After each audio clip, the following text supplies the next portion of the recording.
오늘은 이 말씀을 가지고 오늘 있는 31절에 있는 말씀 그대로 믿음이 작은 자여 왜 의심하였느냐라는 말씀으로 함께 말씀을 나누겠습니다. 오늘 말씀 제목 한번 따라해 볼까요? 시작. 믿음이 작은 자여 왜 의심하였느냐. 우리 영어로도 O you of little faith why did you doubt? 예. 우리는 계속해서 이번 달에 예수님의 질문을 중심으로 해서 마음의 중심을 물으시다라는 시리즈로 말씀을 나누고 있습니다. 이 마음의 중심을 물으시다는 시리즈로 이제 오늘 마지막 말씀인데요. 이제 이 본문은 여러분도 잘 아시는 그런 베드로가 무리를 걸었던 사건, 그 사건인데 우리가 그 스토리를 통해서 오늘 우리에게 주시는 그 예수님의 질문을 통해서 우리의 믿음을 다시 한번 돌아보고 그리고 우리는 어떤 믿음인가 하나님께서 우리의 믿음을 어떻게 세우고자 하시는가 한번 돌아보는 그러한 시간을 가지려고 합니다.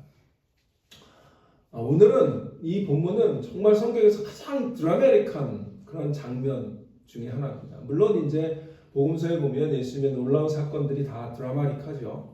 그런데 사실 예수님이 기적을 일으킨 것들이 다 드라마틱하지만 왜 오늘 이 본문은 더 극적이냐 하면 예수님이 아니라 인간인 베드로가 무리를 걸은 사건이기 때문에 잠시라도 그 사건이기 때문에 굉장히 극적인 장면이라고 생각을 합니다.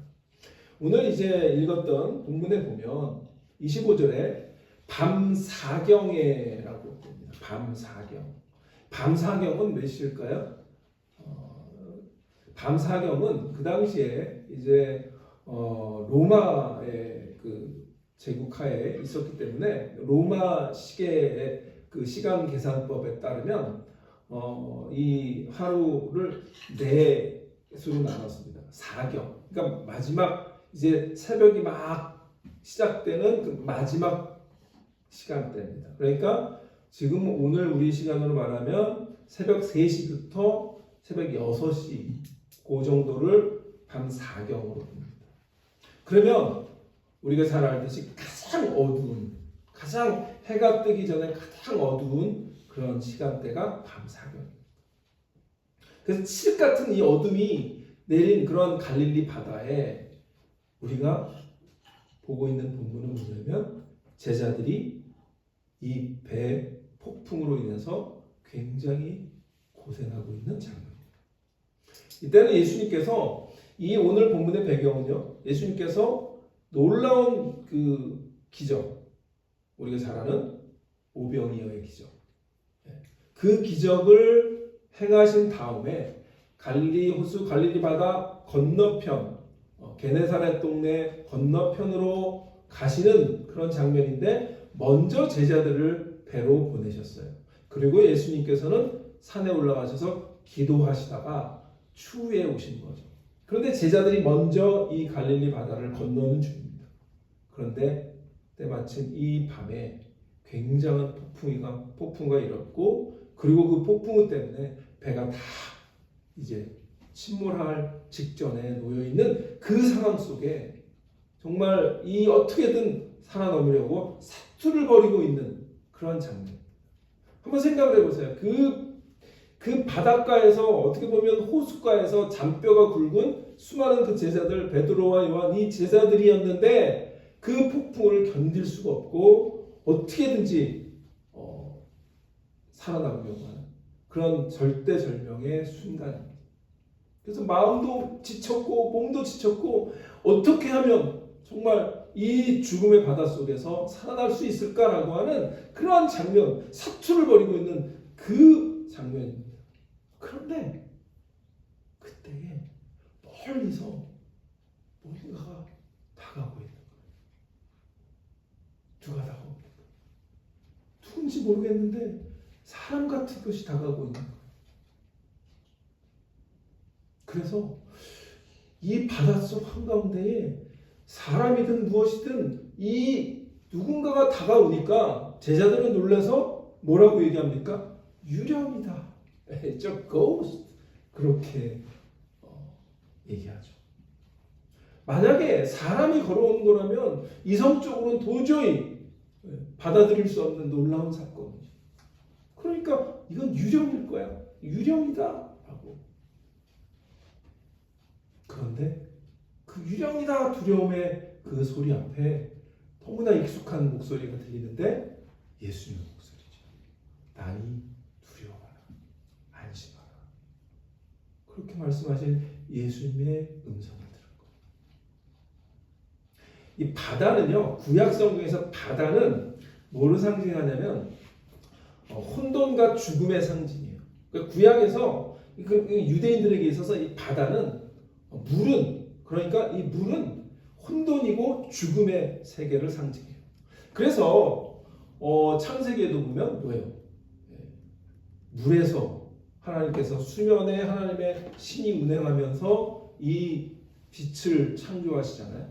그러니까 이 바다는 구약 이 유대인들에게 있어서 혼돈과 죽음의 상징인데 그 위에 하나님이 질서를 세우시는 능력의 배경이 되는 것이 바다고 물입니다. 그러니까 이 시간에 예수님께서 물 위를 걷는다라고 하는 사실은 그 바다와 물을 다스리시는 하나님의 권능을 가지신 하나님이심을 선언하는 그런 장면입니다. 그래서 예수님께서 물 위를 걸으시는 것은 그 당신이 하나님이고 창조의 하나님이심을 드러내는 행위인 거죠. 그러니까 제자들에게도 예수님이 다가오셨다라고 하는 건 굉장한 사건입니다. 물은 죽음을 상징하고 혼돈을 상징하고 그런 세력인데 그것을 제압하고 물 위를 걸어오고 계시는 예수님을 지금 바라보고 있는 거예요. 모두가 지금 두려움에 떨고 있는 그 순간에 예수님이 걸어오시며 내니 두려워 말라 안심하라. 그 음성을 들은 겁니다. 그런데 그 순간에 우리가 잘 아는 베드로의 심장이 뛰기 시작합니다. 예수님이 걸어오셔? 그러면서 그 마음속에 아마 예수님이 이 물을 다스리시는 분이라면 주님께서 나에게 명하시면 나도 혹시 걸을 수 있지 않을까라고 하는 그러한 어떤 그 충동이 일어난 것 같아요. 저분이 주님이시라면 저분이 서 계신 곳이 더 이상 죽음의 바다가 아니라 예수 그리스도가 창조하시는 생명의 공간이라면 내가 그곳으로 뛰어갈 수 있겠다라는 생각을 하는 것 같아요. 그래서 뭐라고 묻습니까? 베드로가 만일 주님이시거든 나를 명하여 물 위로 오라 하소서 그렇게 묻는 거죠. 만일 주님이시면 그러면 베드로는 지금 뭐예요? 믿음을 가지고 주님이 이 물을 다스리는 분임을 분명 믿고 그렇다면 내가 주님을 붙들고 나갈 수 있겠구나라고 하는 믿음의 어떤 선언을 하고 있는 거죠. 그래서 주님을 향한 어떤 믿음과 사랑과 신뢰를 보여주는 그러한 담대한 요청인 거죠. 우리가 신앙생활 하다 보면 이런 경우가 가끔 있어요. 나도 모르게 하나님께서 함께하여 주시는 그 은혜에 이렇게 빠지면 아무것도 두렵지 않고 뭔가 다 할 수 있는 것 같은 그런 마음을 하나님께서 주십니다. 그럴 때 기적이 일어나요. 자, 오늘은 그런데 이 놀라운 사건 가운데 오늘 본문에서 나타나는 세 가지 단어에 저희는 주목을 좀 하려고 합니다. 그래서 그 세 가지 단어를 통해서 그 세 가지 단어가 오늘 우리에게 주는 그런 의미가 무엇인지 살펴보려고 하는데 첫 번째 단어는 예수님께서 베드로가 그렇게 나로 오라 명하여 주셔서 그렇게 내가 걷게 하여 주시옵소서 그렇게 물을 때 첫 번째 단어는 오라라고 하는 단어고요. 두 번째는 바람을 보고 오라고 하는 단어고요. 세 번째는 오늘의 말씀의 제목처럼 왜 의심하였느냐라는 단어입니다. 그럼 첫 번째 단어 예수님의 오라라고 하는 단어. 이 오라라고 하는 단어는 뭘까요? 그것은 뭐냐면 베드로를 향한 믿음의 발걸음을 향한 부르심이에요. Come. 예수님의 어떻게 보면 그 말씀은 이렇게 굉장히 아주 간결해요. 지난번에 우리가 첫 번째 그 그 예수님의 첫 질문에서도 come and see였잖아요. 와서 보라 이런 거였잖아요. 또 오늘도 베드로에게 주시는 말씀이 딱 외마디입니다. come, 네, 와라, 오라 이 말씀. 예수님이 베드로의 요청에 길게 설명하지 않으셔요. 그냥 한마디로 come. 그런데 이 한마디는요, 그냥 단순한 허락이 아니고 아까도 말씀드렸던 것처럼 이 물은 죽음을 상징하는 것이었는데 그 물 속에 계신 예수님께서 베드로를 향하여 오라라고 하시는 말씀은 태초의 창조의 그 우리가 아는 태초 창세기 1장에 나는 것처럼 태초에 어둠과 흑암과 혼돈이 가득한 그 물을 빛을 창조하시면서 세계를 창조하시는 그런 하나님의 창조 행위와 같은 그런 것이죠. 그래서 우리 창세기 1장 3절에 보면 우리가 잘 아는 창세기 1장 1절로 3절에 태초에 하나님 천지를 창조하시니라 땅이 혼돈하고 공허하며 그 다음에 흑암이 깊음 위에 있고 이렇게 나오죠. 흑암이 깊음이라고 하는 그 깊음을 학자들은 물 깊음을 얘기해요. 그래서 이 바다와 그 물 깊은 곳에 흑암이 있는 그 태초의 상태에서 하나님의 영이 그 수면 위에 운행하셨어요. 그리고 하나님과 예수 그리스도와 성령이 삼위일체 하나님께서 그 흑암을 다스리시고 새롭게 창조하신 행위가 뭐예요? 3절 하나님이 이르시되 빛이 있으라 하시니 빛이 있었고 흑암이 물러나는 거죠. 혼돈과 공허함이 물러나는 겁니다. 그런데 예수님은 지금 오라라고 하는 그 말씀을 통해서 유대인들에게 있어서 바다는 물은 흑암이고 공포고 죽음인데 그곳을 걸어오시면서 베드로를 향해서 와! 라고 말씀하시는 것은 내가 창조주 하나님이야. 내가 이곳을 죽음의 영역이 아니라 생명의 영역으로 네가 걸을 수 있는 곳으로 만들었어. 새롭게 만들었으니까 나를 믿고 와 라고 하시는 그런 말씀인 거예요. 흑암의 세상에 빛이 창조된 것처럼 이 죽음의 물 가운데 예수 그리스도가 그곳에 계심으로 그곳은 더 이상 죽음의 곳이 아니고 생명이 있는 곳이고 그리고 그곳을 걸을 수 있는 그러한 새로운 창조가 그곳에서 일어났음을 선언하시는 예수님의 오라라고 하는 말씀입니다. 그래서 베드로는 그 오라라고 하는 말씀을 아마 굉장히 크게 들었을 거예요. 그냥 단순하게 와봐 이게 아니라 그에게 있어서는 엄청난 아마 큰 소리로 하나님의 창조의 빛이 있으라라고 하는 그 정도의 소리를 아마 들었을 거예요. 그리고는 다른 제자들과 다른 선택을 하죠. 그 배에서 뛰어내려요. 그리고 바다로 발을 내딛는 선택을 합니다. 여러분 배하고 그 갈릴리 호숫가 갈릴리 바다에 지금 폭풍우 때문에 배가 막 흔들리고 그런 상태에서 배와 출렁이는 파도 사이에 어떤 것이 더 안전할까요? 둘 다 위험하죠. 그런데 물론 파도로 인해서 배는 출렁이지만 그럼에도 불구하고 배는 이 제자들의 마지막 보루와 같은 거예요. 거기를 떠나면 바로 물에 빠져 죽거든요. 그러나 배에서는 어떻게든지 자신들이 이 뱃사람들이었기 때문에 어떻게든지 이겨낼 수 있다고 하는 마지막 소망을 갖고 있기 때문에 그 배에서 뛰어내린다고 하는 건 보통 결단이 아닌 거죠. 제가 한 20년도 넘었을 거예요. 굉장히 오래전에 읽었던 책이 하나 있습니다. 그 책이 뭐냐면 제가 그 책을 한번 찾아봤어요. 근데 아직 있더라고요. 그래서 가져봤는데 이 책입니다. 그 다음 보시면 이 책이 뭐냐면 존 얼트버그라고 하는 목사님인데요. 이 책 제목이 뭐냐면 If you want to walk on the water, you've got to get out of the boat. 이런 책이에요. 제가 굉장히 은혜를 많이 받았던 책입니다.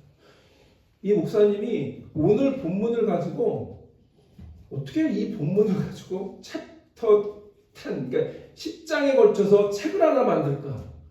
굉장히 제가 한편으로는 대단히 놀라면서 와, 정말 대단하다. 이 본문 하나 가지고 설교 하나 만들기도 힘든데 책을 썼어요. 이 짧은 본문을 가지고. 근데 이게 2003년이가 나왔는데 그때에 좀 한국에서는 번역을 좀 재미없게 했어요. 무리를 거리려면 단순하게 믿으라. 사실은 이 책을 그대로 번역하려면 무리를 거리려면 배 밖으로 나와야 한다. 이런 거예요.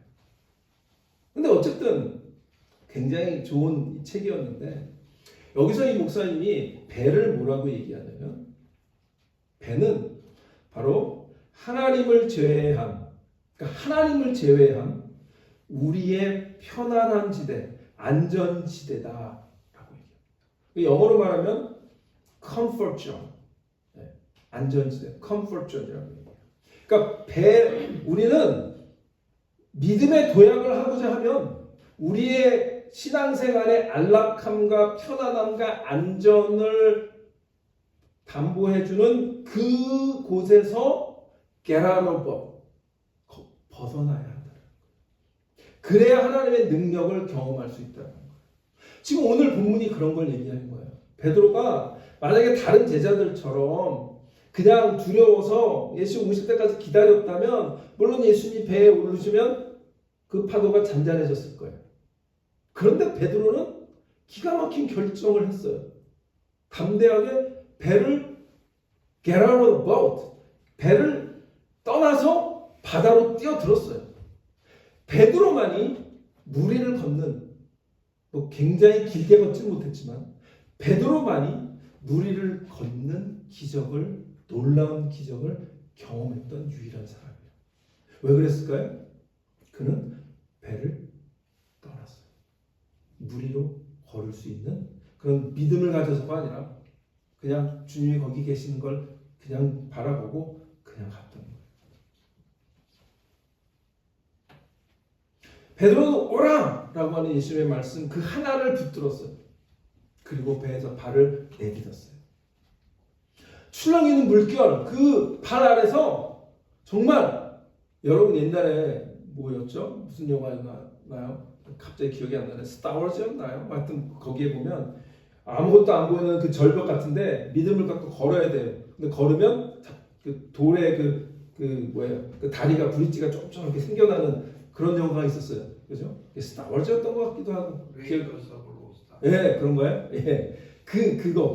그런 거예요. 지금은 안 보이는데 이게 보이는 이 다리가 하나씩 생기는 그 믿음인 거죠. 베드로가 아마 그 영화가 모티브를 이걸로 잡았을 수도 있어요. 믿음, 우리의 믿음이 어떤 것이냐라고 하는 걸 보여주는 거죠. 참된 믿음의 본질이 바로 이겁니다. 바람과 파도가 몰아치는 상황 속에서 주님께서 오직 오라라고 하는 그 말씀 한마디를 붙들고 불가능해 보이는 무리를 걷기 시작하는 겁니다. 이게 참된 믿음의 본질입니다. 그래서 히브리서 기자가 뭐라고 얘기합니까? 믿음이 없이는 하나님을 기쁘시게 못하나니 하나님께 나아가는 자는 반드시 그가 계신 것과 그가 자기를 찾는 자에게 상 주심이심을 믿어야 할지니라. 우리가 믿음을 갖는다고 하는 것은 지금 이 바닷속을 뛰어들면 내가 빠져 죽을지도 모르지만 주님이 거기 계시기 때문에 그분이 거기 계신 것을 믿고 발을 내딛는 겁니다. 그게 믿음입니다. 베드로는 짧은 순간이었지만 그것을 경험한 거예요. 아마 그래서 그런 경험 때문에 베드로는 나중에 하나님께 놀랍게 쓰임받는 그런 위대한 사도가 되었을 것이라고 생각을 합니다. 아마 이 기억은 평생 그에게 남아있었을 것이고 자기가 내가 그때 하나님을 예수 그리스도만 바라보고 그 놀라운 기적을 경험했던 것을 기억하면서 성전 미문에 앉은 뱅이 내게 있는 것은 아무것도 없지만 내게 있는 예수 그리스도의 나사렛 이름으로 명하노니 일어나 걸으라 라고 하는 그런 기적을 행할 수 있었을 거라고 생각을 합니다. 우리에게는 오늘 주님은 오라 그렇게 말씀하셔요. 우리 신앙 여정에서 우리는 때때로 우리 익숙한 배 밖으로 그리고 우리 안전지대 밖으로 나오기 두려워하는데 주님은 나와라 라고 말씀하십니다. 순종의 자리로 헌신의 자리로 때로는 이해할 수 없는 어떤 희생의 자리로 우리를 부르십니다. 와라. 나를 믿고 와라. 그래서 우리의 시선이 환경이 아닌 오라라고 부르시는 예수 그리스도에게 우리의 시선이 맞춰지면 하나님께서 우리를 통해서 예수 그리스도께서 우리를 통해서 놀라운 일들을 놀라운 기적을 행하실 수 있게 될 줄 믿으시기를 바랍니다. 우리가 우리의 환경을 바라보면 여러 가지 연약하고 부족하지만 그러나 주님께서 오라라고 하시는 음성을 우리가 함께 듣는 우리 디사이플 교회가 되시기를 축원합니다. 아멘. 그 아까 이 책의 저자가요 이런 말을 했습니다. 배에서 나올 많은 좋은 이유가 있다고 믿는다. 그러나 그 모든 것을 능가하는 한 가지가 있다. 물은 예수님이 계신 곳이기 때문이다. 아멘. 네, 그런 얘기를 했는데 우리가 그 믿음을 가지고 주님의 음성을 듣기를 바랍니다. 두 번째 단어는 뭐냐면 바람을 보고입니다. 첫 번째 단어는 오라, 두 번째 단어는 바람을 보고. 근데 이 바람을 보고는 안타깝게도 시선이 흔들릴 때 생기는 의심을 얘기합니다. 우리의 시선이 오라라고 하는 그 예수님께만 포커스를 두면 기적을 경험할 수 있는데 안타깝게 우리가 그렇게 연약하다는 거죠. 오늘 본문에 다시 들어가 보면 문제가 발생합니다. 29절에는 분명히 오라! 베드로가 배에서 내려 물 위로 걸어서 예수께 가되라고 되어 있는데 30절에 뭐라고 나옵니까? 바람을 보고 예수를 보고 걸었는데 갑자기 예수님이 안 보이고 뭐가 보여요? 바람이 보이는 거예요. 그러자 무서워 빠져가는지라 소리질러 이르되 주여 나를 구원하소서. 바람이 처음부터 있었습니까? 없었습니까? 갑자기 바람이 불었을까요? 바람은 처음부터 있었어요. 파도도 계속 치고 있었어요. 그럼 변한 것은 뭘까요? 변한 것은 베드로의 시선이에요. 베드로의 초점입니다. 예수님이 오라라고 하는 음성이 그렇게 어마어마하게 들렸을 때는 예수님만 보였어요. 그래서 그의 시선이 주님께만 고정되었었어요. 그런데 바다를 걷고 있는데 갑자기 그의 시선이 바람이 보이고 파도가 보이기 시작하고 그리고 눈앞에서 그 부서지는 놀라운 파도를 보게 됩니다. 그러자 그의 정신세계가 두 개로 나눠집니다. 하나는 오라고 말씀하시는 주님의 능력의 세계가 있고 또 하나는 자신을 삼킬 듯 그런 위협하는 그런 바람과 파도라고 하는 현실의 세계입니다. 이 두 개의 세계에서 베드로가 지금 양발을 걸치고 있는 겁니다. 주님도 믿고 동시에 바람의 위력도 인정하고 있는 겁니다. 그러자 바로 그 순간에 뭐가 돼요? 빠져가는 거죠. 바람은 뭘 상징하냐면 베드로를 둘러싸고 있는 위협적인 환경 그리고 그의 믿음을 흔드는 세상의 어려움과 유혹들입니다. 우리의 신앙도 마찬가지입니다.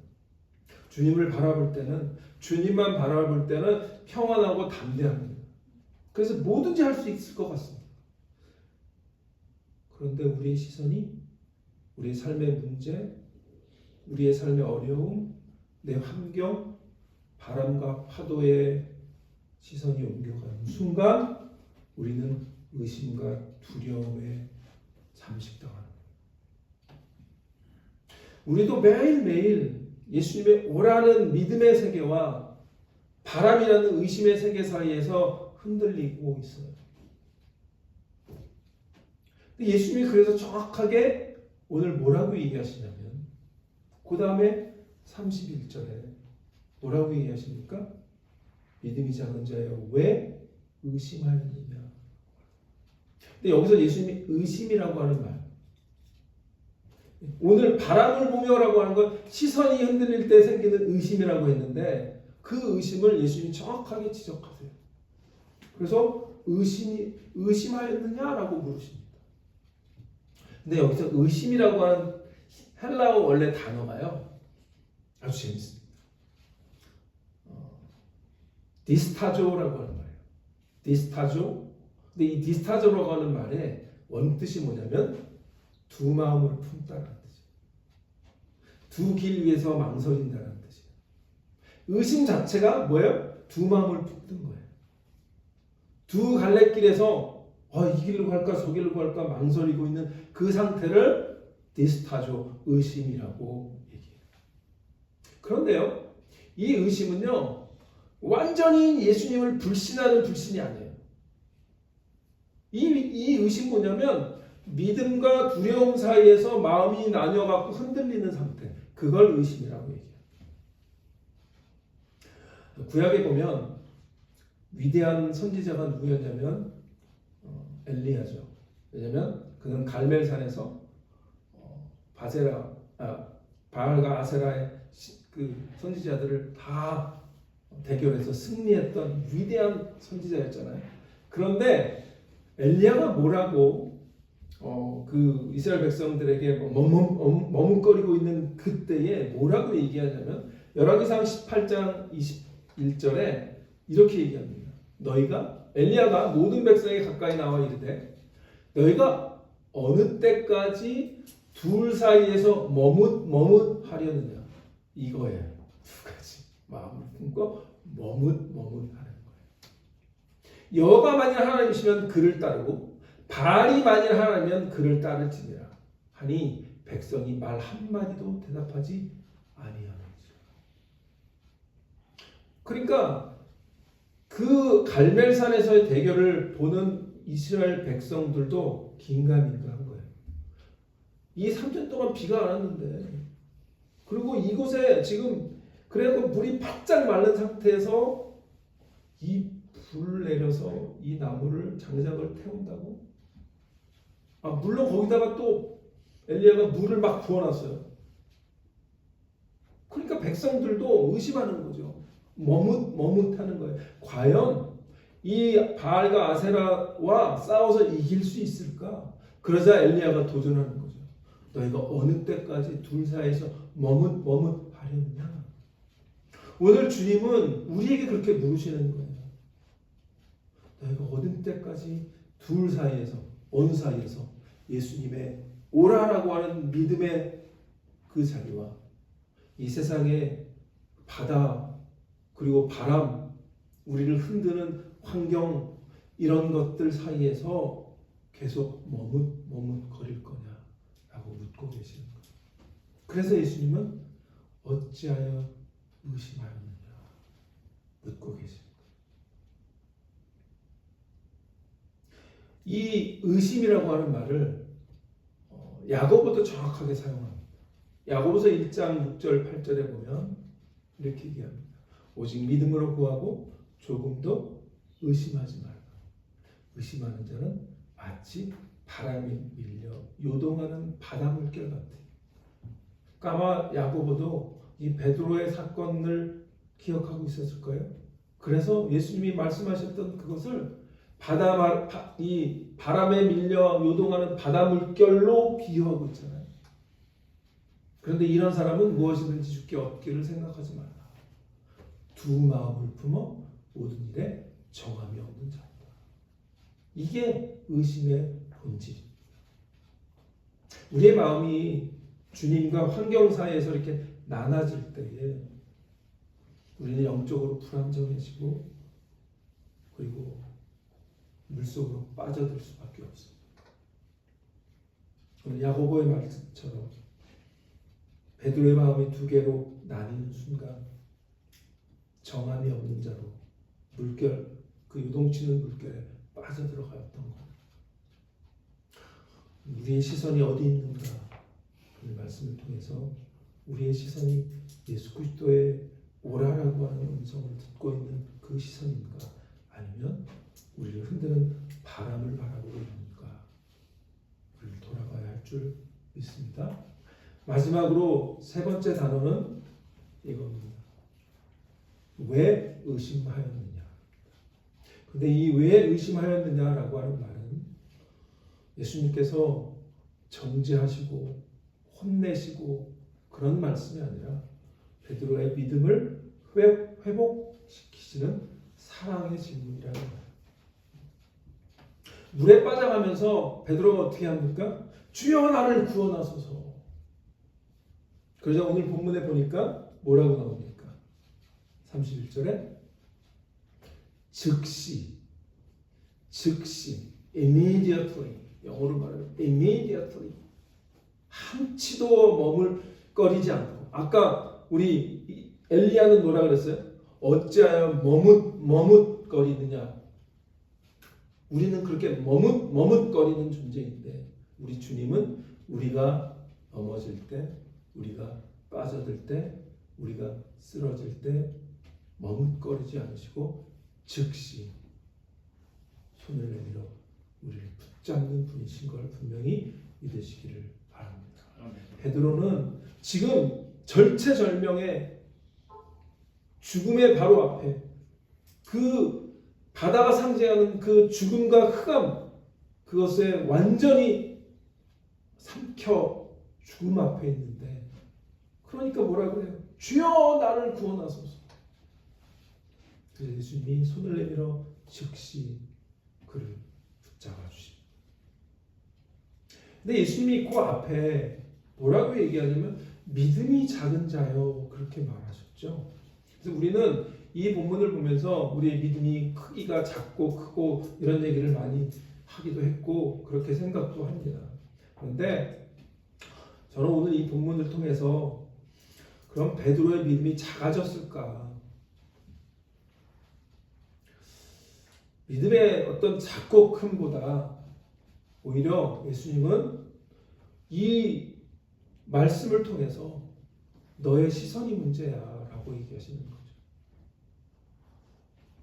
실패한 제자를 향해서 즉시 구원의 손을 내미시고 연약해서 넘어질지라도, 우리가 쓰러질지라도 우리 주님은 우리를 붙드시는데 그 붙드시면서 뭐라고 얘기하시는 거예요? 어찌하여 의심하였느냐? 왜 두 마음이 됐어? 라고 물으시는 거예요.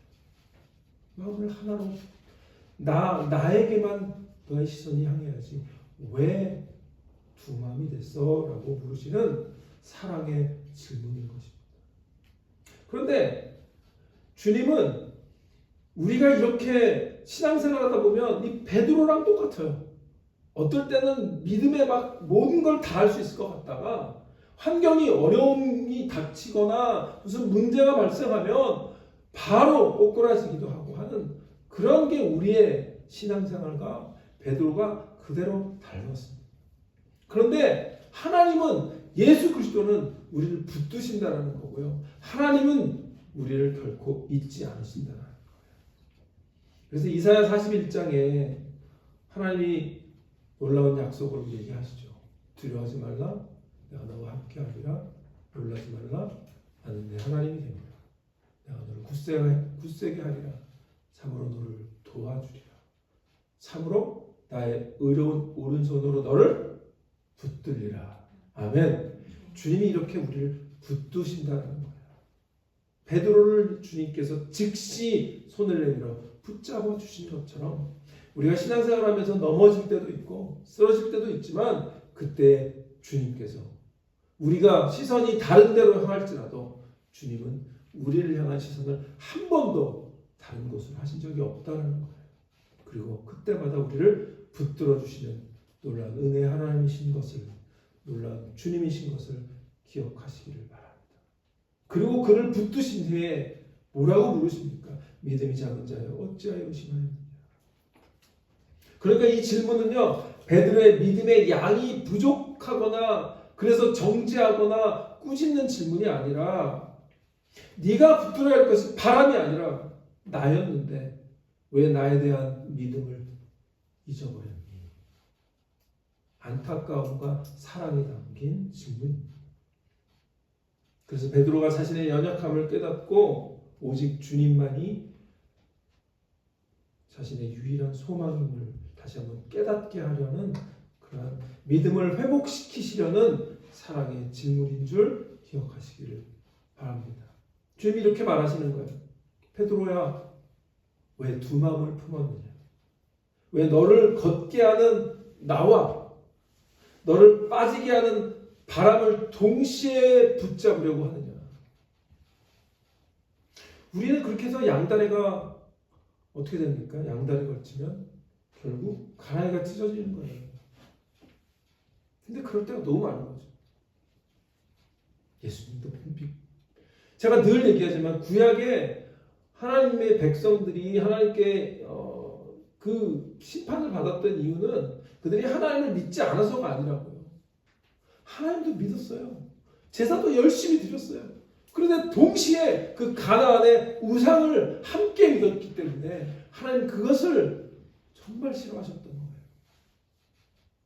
어떻게 보면요, 뭐 이게 맞는 건 모르겠지만 어떻게 보면 하나님 앞에서 차라리 아무것도 안 믿는 사람이 더 나아요. 왜? 그는 구원받을 찬스가 있는데 믿긴 믿는데 하나님을 온전히 100% 믿지 않고 한 50% 하나님 믿고 50%는 세상을 믿고 이런 게 하나님은 더 싫으신 거예요.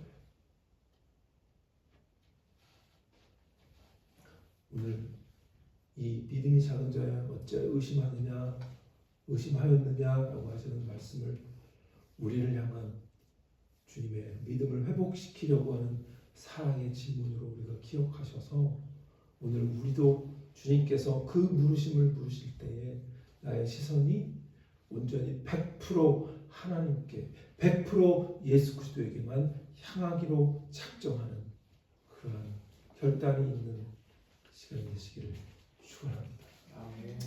말씀을 마칩니다. 예수님과 베드로가 함께 이제 배에 오릅니다.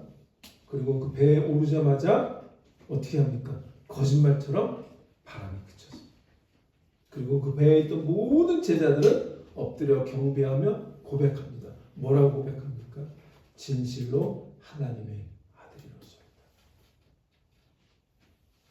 베드로의 실패와 같은 이 사건이요, 결국은 그 자리에 모든 그 배 속에 있었던 모든 사람들이 예수님이 누구인지를 고백하게 되는 그런 어떤 사건이 된 거예요.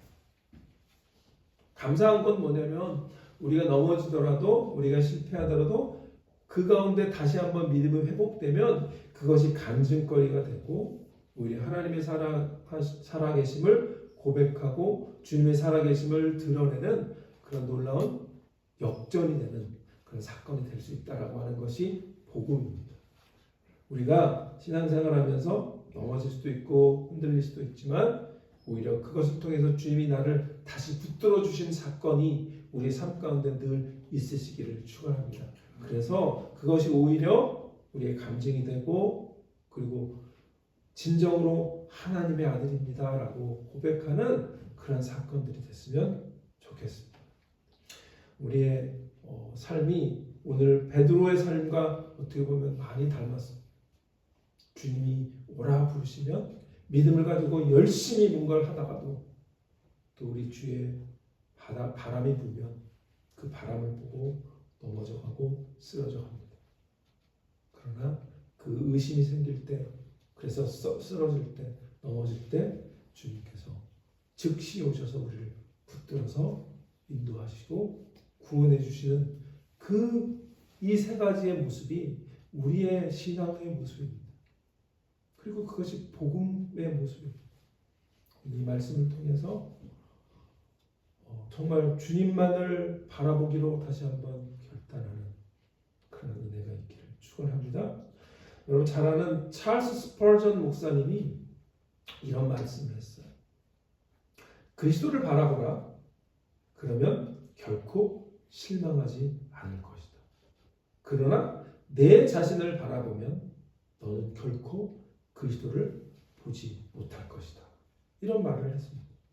그러니까 베드로의 문제는 믿음이 갑자기 작아진 문제가 아니라 바라보는 대상을 바꾼 것 때문에 그렇게 파도 속으로, 바다 속으로 빠져들어가는 거예요.